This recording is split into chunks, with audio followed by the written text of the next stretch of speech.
يا أيها الناس اتقوا ربكم واخشوا يوما لا يجزي والد عن ولده ولا مولود هو جاز عن والده شيئا إن وعد الله حق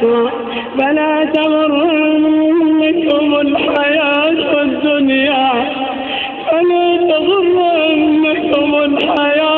الدنيا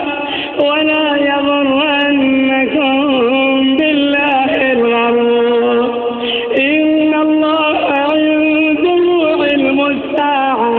وينزل الغيث ويعلم ما في الأرحام وما تدري نفس ماذا تكسب غدا وما تدري نفس بأي